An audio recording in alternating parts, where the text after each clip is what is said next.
کریم صلی اللہ علیہ وسلم نے فرمایا جمعے کا دن قیامت کی نشانی ہے. قیامت کا دن جس دن قائم ہوگا جمعہ ہی ہوگا.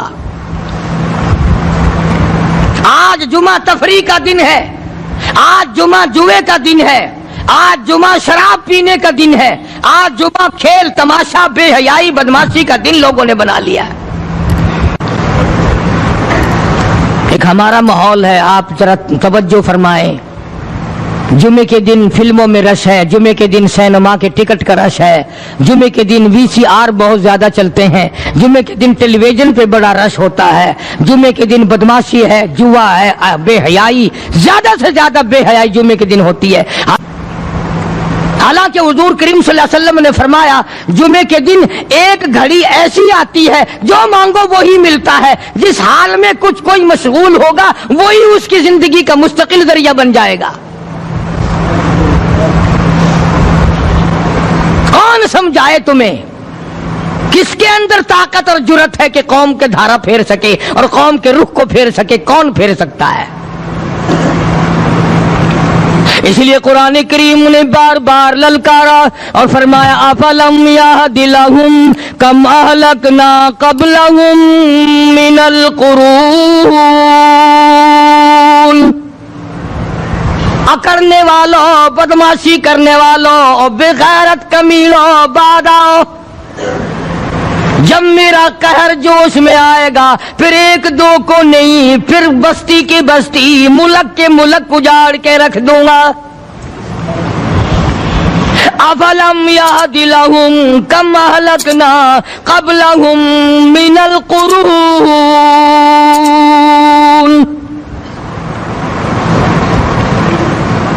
میں نے قرن کے قرن اجاڑ دیے, میں نے روئے زمین کے مالک اجاڑ دیے, میں نے ملکوں کے بادشاہ اجاڑ دیے, میں نے وزیر اعظم اجاڑ دیے, میں نے گورنروں سے بھیک کے ٹکڑے منگوا دیے. میں وہ خدا ہوں وتعز من تشاء وتذل من تشاء بیدک الخیر انک علی کل شیء قدیر.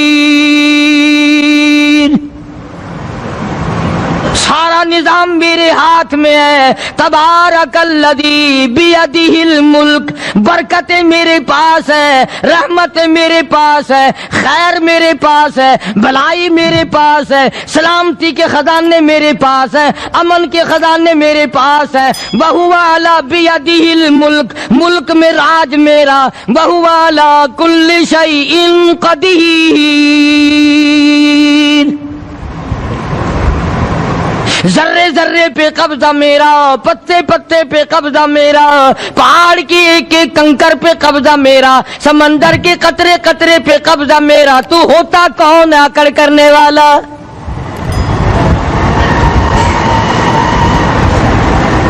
غور نہیں کرتے, سوچتے نہیں ہیں کہ کلام الہی ہمیں کیا بتانا چاہتا ہے.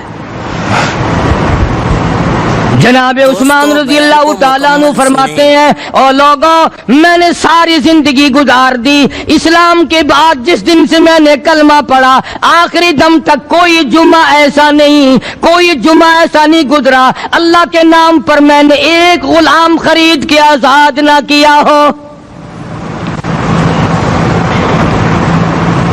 پہلے لوگ بھی جمعے کے دن درود پاک کی کثرت کرتے تھے, خیرات کیا کرتے تھے کہ 8 دن کا کفارہ ہو جائے, اللہ تبارک و تعالی راضی ہو جائے. آج کے دن قیامت آئے گی, نہ جانے میرا کیا حال بنے گا, کن لوگوں میں میرا شمار ہوگا. مدنی کریم صلی اللہ تعالی علیہ وسلم کا دربار لگا ہوا ہے, مجلس ہے آقا مدنی صلی اللہ علیہ وسلم کی. وہ کتنے مقدروں والے جوان تھے جو اپنے محبوب صلی اللہ علیہ وسلم کی مجلس میں بیٹھتے تھے. وہ کتنے خوش بخت اور خوش نصیبے والے لوگ تھے جو اپنے آقا کے سامنے بیٹھتے تھے. حضور کریم صلی اللہ علیہ وسلم نے فرمایا مجھے 3 چیزوں سے بڑی محبت ہے, 3 چیزیں بڑی پیاری لگتی ہیں, 3 چیزیں دنیا میں بڑی مرغوب ہیں مجھے. فرمایا ایک, نماز میری آنکھوں کی ٹھنڈک ہے. سرکار کی پسندیدہ بات سنو، فرمایا نماز میری آنکھوں کی ٹھنڈک ہے، جو نماز پڑھتا ہے وہ میری آنکھوں کو ٹھنڈا کرتا ہے، جو نماز نہیں پڑھتا کیا مطلب؟ وہ مجھے رنج دیتا ہے۔ اور جامع ترمذی میں ایک حدیث موجود ہے، ارشاد ہے حضور کریم سب کہہ دو صلی اللہ علیہ وسلم کا، فرمایا کہ ہر پیر کے دن، ہر جمعرات کے دن ہر امتی کا نامہ اعمال میرے سامنے پیش کیا جاتا ہے۔ ہر امتی کا اعمال نامہ سرکار کے سامنے کر دیا جاتا ہے، تیرے فلاں امتی کا یہ عمل ہے۔ ذرا مسجد میں بیٹھے ہو، قبلے کی طرف منہ کیے بیٹھے ہو، لوگوں سوچو تو صحیح ہمارے اعمال نامے دیکھ کر آقا کو کتنا رنج ہوتا ہوگا، ہمارے کردار دیکھ کر، ہماری روح سیاہی کو دیکھ کر آقا کو کتنا رنج پہنچتا ہوگا صلی اللہ علیہ وسلم۔ ارے ہم نے حضور کی ذات اقدس کو رنج پہنچایا، پریشانی پہنچائی، تکلیف پہنچائی، پرواہ نہیں کرتے نمازوں کی، نوجوان بھی، بوڑھے بھی، حج کر کے بھی نماز پڑھتے لوگ، اور اب تو ویسے بھی دانا بینا لوگ ہیں۔ تو آپ نے ارشاد فرمایا کہ میری آنکھوں کی ٹھنڈک نماز میں ہے، تین چیزیں مجھے پیاری ہیں پوری دنیا میں، تین چیزیں پسندیدہ ہیں میری۔ سب سے پہلی فرمایا نماز میری آنکھوں کی ٹھنڈک ہے، قرۃ عینی فی الصلاۃ او کما قال النبی صلی اللہ علیہ وسلم۔ فرمایا جس آدمی، جس امتی کا یہ دل کرے کہ میں نبی کی آنکھ ٹھنڈی ہو، اسے چاہیے کہ نماز پابندی سے پڑھے۔ دوسرا فرمایا وفادار عورت مجھے بڑی پسند ہے، حضور کریم صلی اللہ علیہ وسلم نے فرمایا وفادار عورت، ہائے ہائے ہماری ماؤں سے زیادہ وفادار کون ہوں گی؟ جناب عائشہ صدیقہ رضی اللہ تعالیٰ عنہ فرماتی ہیں کالی کملی والے کے گھر میں 3 مہینے چولہے میں آگ نہیں جلتی تھی۔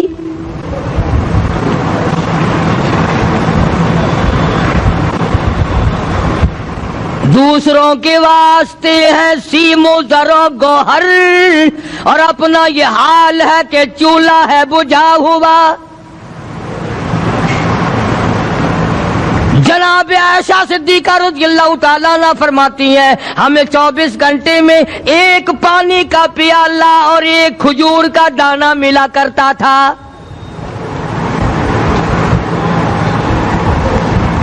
کبھی اپنی ماہوں کی خوراک تو دیکھو، خرچہ تو دیکھو، اور اگلی بات سنو تو حیران ہو جاؤ۔ جناب عائشہ صدیقہ رضی اللہ تعالیٰ عنہ فرماتی ہیں اس پیالے اور کھجور کی قدر بھی تب ہوئی جب وہ بھی نہ ملی۔ پیسوں کو برباد کرنے والوں، بے قدری کرنے والوں، ذرا سوچو تو صحیح کہ کیا گھر ہے محمد عربی سب کہہ دو صلی اللہ علیہ وسلم کا۔ اسی گھر سے خیر و برکت ملی صحابہ کرام کو، لیکن دنیا نہ تھی، بلڈنگ نہ تھی، کوٹھی نہ تھی، بنگلہ نہ تھا، چہل پہل نہ تھی۔ اچھا ایک بات اور آج یاد کر کے لے جاؤ، یہ تو مجبوری ہوئی نا، یہ تو ایک مجبوری ہوئی، پریشانی ہوئی، محتاجی ہوئی کہ پانی کا ایک پیالہ اور ایک کھجور کا دانہ ملتا تھا۔ اور اگلی بات سنو تو حیران ہو جاؤ، مجبوری اور چیز ہے، اختیار سے کرنا اور چیز ہے۔ جناب فاروق اعظم رضی اللہ تعالیٰ عنہ کی حکومت ہے، عائشہ صدیقہ رضی اللہ تعالیٰ عنہ کا سال کا خرچہ 12,000 روپیہ بوری میں بھر کر حضرت عمر نے حضرت عائشہ کے گھر پہنچا دیا، لو تمہارا یہ سال کا خرچہ آ گیا۔ سال کا خرچہ حضرت عمر رضی اللہ تعالیٰ عنہ نے جناب عائشہ صدیقہ رضی اللہ تعالیٰ عنہ کے پاس بھیجا۔ اتنا بڑا بورا بھر کر آیا۔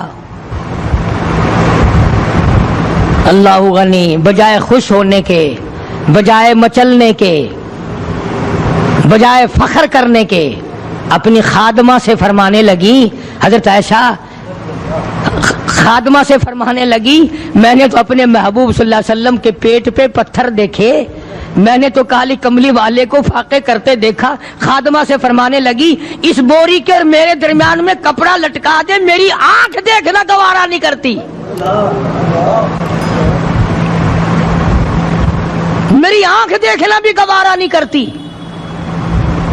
اس نے کپڑا لٹکا دیا۔ اس کے بعد خادمہ سے فرمانے لگی مدینے میں اعلان کراؤ جس کو خیرات چاہیے وہ عائشہ کے دروازے سے آ کے لے جائے رضی اللہ تعالیٰ عنہا۔ سارے مدینے میں اعلان ہوگا خیرات لینے والے آ جاؤ۔ شیئر ضرور کریں۔ ایک اور بات تھی اس وقت میں، ضرورت مند جاتا تھا، یہ نہیں کہ ٹیبک میں ہزاروں روپیہ پڑا ہوا پھر بھی مانگ کے کھانا ہے، جیب میں ہزاروں روپیہ پھر بھی مانگنا ہے، پلے سے نہیں کھانا۔ کہ جتنے بھیک مانگے ہیں نا بھیک مانگنے والے، 1 کروڑ روپیہ دے دو انشاءاللہ شام کو پھر بھی مانگے گا، اس کے مقدر میں بھیک مانگنا ہے۔ اسے فرمانے لگی کچھ نہیں ہے، وہ خادمہ کہنے لگی کچھ نہیں ہے۔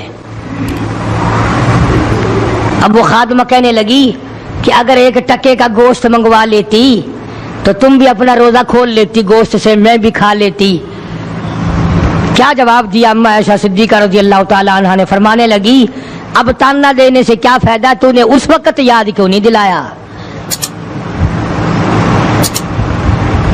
اس لیے میں نے یہ واقعہ سنا دیا کہ پہلی بات سن کر کے تو آپ لوگوں کے دل میں بھی یہ بات آئی ہے نا کہ جی مجبوری ہے، چوری تو وہ کرنے سے رہی بیچاری، پریشانی جو ہوئی، غربت جو ہوئی، تنگی جو ہوئی، چلو پانی کا پیالے پہ گزر کیا۔ اور نہیں، یہ حضرات اختیاری بھی فاقہ کرتے تھے۔ اب 12,000 آیا اور افطار کرنے کے لیے چھچھوا رہے، کھجور بھی نہیں۔ اور ہم تو خدا جانے کب کب تک کا انتظام سوچتے ہیں، پوتے پوتیوں تک کا انتظام جب تک نہ کر لیں اور اولاد در اولاد تک کا انتظام نہ کر دیں اس وقت تک ہماری تسلی تو ہوتی نہیں۔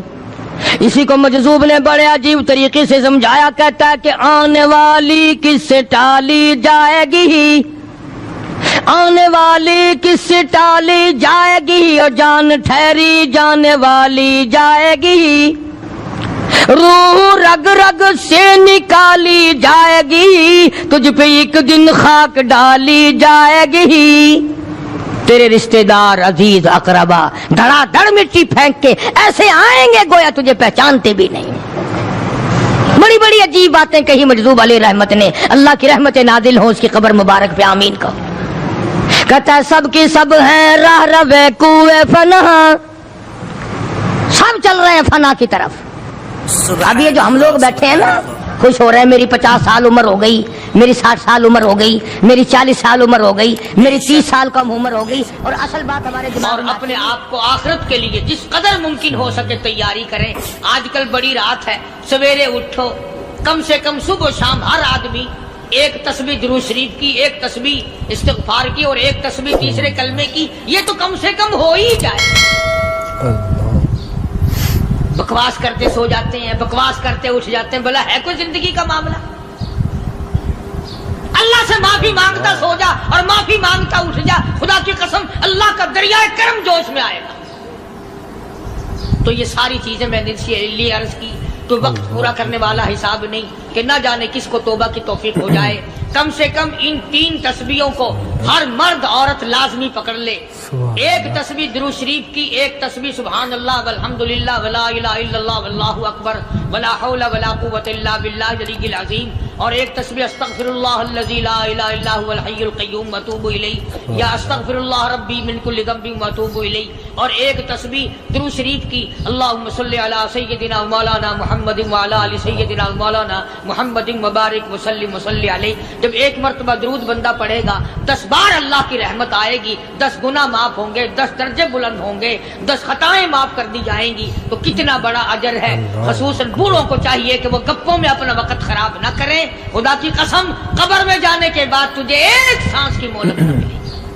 پر مجھے اس بات کا افسوس ہے کہ آپ لوگ پورا مضمون سننے کی کوشش نہیں کرتے، بلکہ بعض لوگ بالکل اخیر میں سر سے، ایک ہے جمعے کی فضیلت حاصل کرنا، ایک ہے جمعہ پڑھنا، ایک ہے سینوں لہاونا، اس میں بڑا فرق ہے. ایک ہے سر سے اتارنا اور ایک ہے اس کی فضیلت کا حاصل کرنا. حدیث پاک میں آتا ہے کہ جمعے کے دن فرشتے دروازے پہ کھڑے ہو کر کے حاضری لگاتے ہیں. ہاں اللہ صاحب مل کی ٹیکسٹائل مل کی حاضری کا تو پتا ہے, مسجد کی حاضری کا کوئی پتا نہیں. اگر دیر ہو جائے تو وہ گیٹ کیپر واپسی کر سکتا ہے, اگر دیر میں آیا تو یہ فرشتہ نہیں کہتا, لانتی ہوا پیچھے سے. بہت مدت کی بات ہے, علامہ یوسف بن نور رحمۃ اللہ علیہ زندہ تھے, میں کراچی تھا, تو حضرت نے مجھے فرمایا کہ جمعہ ہمارے یہاں پڑھا دو. اب کے بیری والی میں جمعہ پڑھاتا تھا ان دنوں میں. تو میں جب گیا تو ہم ایک چھوٹے سے دروازے سے داخل ہونے لگے. ایک پٹھان کہنے لگا پرلے دروازے سے چلو, میں بھی ادھر سے جاتا ہوں. میں نے کہا کیوں؟ کہنے لگا فرشتہ ادھر رجسٹر لیے کھڑا ہے, تم ادھر سے گھس جاؤ گے تمہارا حاضری نہیں لگے گا. وہ کہنے لگا فرشتہ بڑے گیٹ پہ کھڑا ہے, ادھر چلو. تو کم سے کم اس پٹھان کا تو یہ عقیدہ ہے کہ فرشتہ کھڑا ہے, اور تمہارا خیال یہ ہے کہ جمعے کے دن نہ فرشتہ ہے نہ خدا ہے, کوئی بھی نہیں ہے. اس لیے سیرت النبی صلی اللہ علیہ وسلم کا عنوان شروع ہوگا. مفتی آؤ پورا مضمون سنو تاکہ لطف آئے, دل و دماغ بنے. اور عقیدہ میں نے تمہیں بتا دیا, لا الہ الا اللہ, خدا کے سوا الہ کوئی نہیں, مشکل کشا کوئی نہیں, پیدا کرنے والا کوئی نہیں, فصل میں دکان میں کارخانے میں اس کے سوا برکت دینے والا کوئی نہیں. اور یہ بات بتائی کس نے؟ محمد الرسول اللہ صلی اللہ علیہ وسلم. ہمارے نبی حضرت محمد الرسول اللہ صلی اللہ علیہ وسلم نے ہمیں یہ بات بتائی, خدا کے بعد خدا کوئی نہیں, مصطفیٰ کے بعد نبی کوئی نہیں. حضور صلی اللہ علیہ وسلم کے بعد کوئی کسی قسم کا جو نبوت کا دعویٰ کرے وہ کافر ہے, دجال ہے, بے ایمان ہے, وہ خنزیر سے بدتر ہے جو میرے آقا کے ختم نبوت کے تاج کو ہاتھ لگائے گا. فرمایا لہم قلوب لا یفقہون بہا. اللہ پاک جل شانہ فرماتے ہیں جس کا دل قرآن کریم سمجھنے کا عادی نہیں, لہم قلوب لا یفقہون بہا, جس کا دل قرآن سمجھنے کے لیے تیار نہیں, وَلَهُمْ أَعْيُنٌ لَا يُبْصِرُونَ بِهَا, جس کا کان اللہ کا قرآن سننے کے لیے تیار نہیں. ام لہم آذان لا یسمعون بہا, ام لہم آذان یسمعون بہا, جس کا کان خدا کا قرآن سننے کو تیار نہیں. خدائی فیصلہ سنو, اللہ کے قرآن کا فیصلہ سنو, اللہ کے کلام کا فیصلہ سنو. جس کا کان میرا کلام سننے کے لیے تیار نہیں, جس کو میرا قرآن سن کے مزہ نہیں آتا, جس کو میرا کلام سن کے حلاوت نہیں آتی, جس کو میرا کلام سن کے لذت نہیں آتی, جس کی روح تازی نہیں ہوتی, جس کو لطف نہیں آتا, جس کو کیف نہیں آتا, جس کو سرور نہیں آتا, جو میرا قرآن سننے کو تیار نہیں, جو میرا قرآن آنکھوں سے دیکھنے کو تیار نہیں, جو میرا قرآن سننے سمجھنے کے لیے تیار نہیں. آؤ پھر خدائی فیصلہ سنو. فرمایا اولئک کالانعام,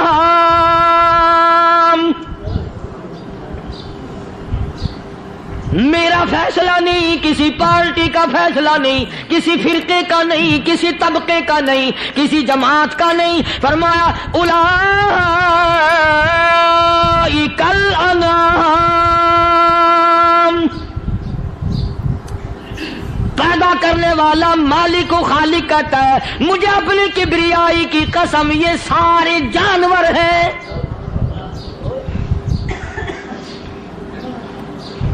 یہ سارے کے سارے جانور ہیں, یہ درندے ہیں جو ایک دوسرے کو چیر پاڑ کر کھاتے ہیں, یہ درندے ہیں جو ایک دوسرے کا خون پیتے ہیں. فرمایا بل ہم اضل, جانوروں سے بھی بدتر.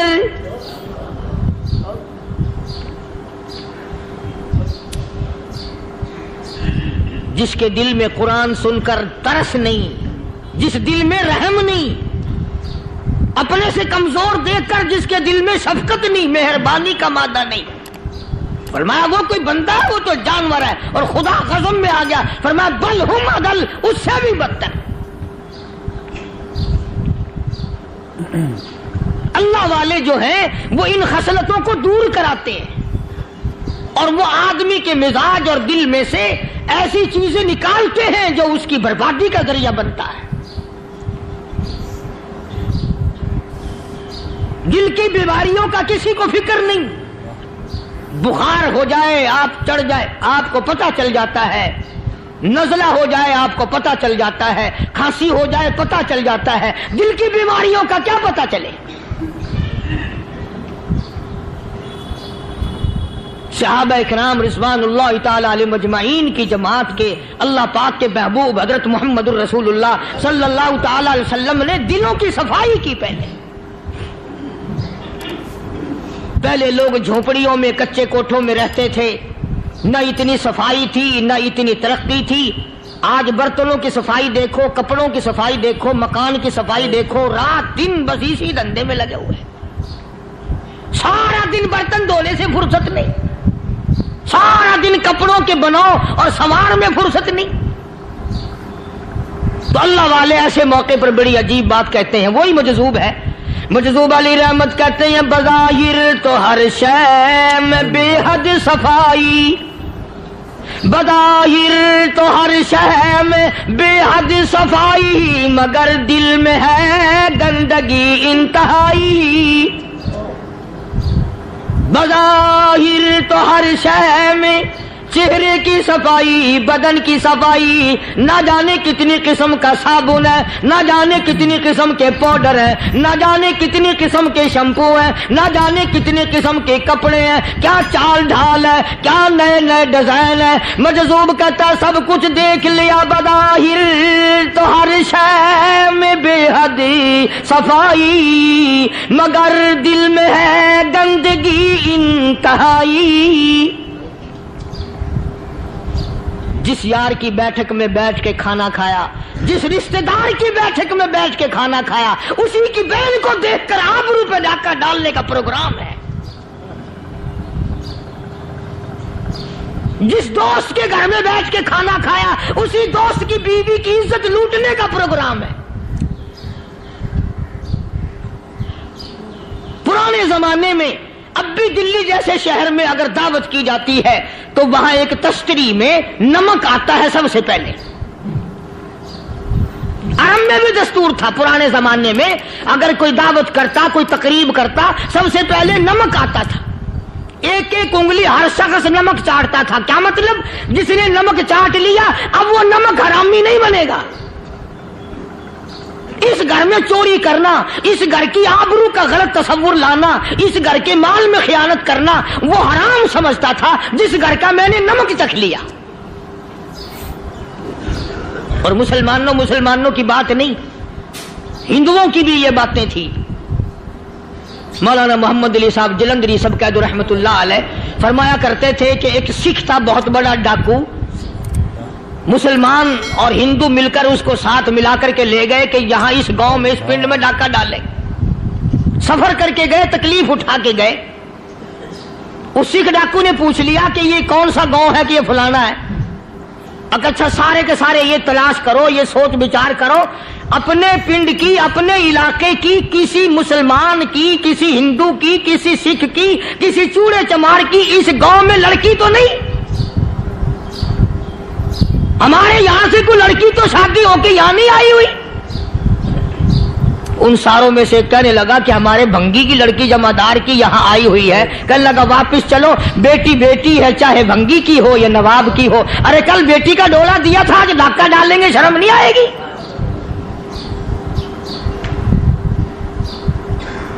آج وہ تصور کہاں چلے گئے اور ہم سب روتے پھرتے ہیں, سکون نہیں, سکون نہیں, اطمینان نہیں. ارے اطمینان آئے گا کیسے؟ ہمارے دل بے ایمان ہے, نیتیں خراب ہے, آئے گا کہاں سے؟ صحابہ کرام رضوان اللہ تعالی علیہ مجمعین کی جماعت نے اس قدر اس بات پہ محنت کی اور کوشش کی کہ غلط لقمہ بھی پیٹ کے اندر نہ چلا جائے.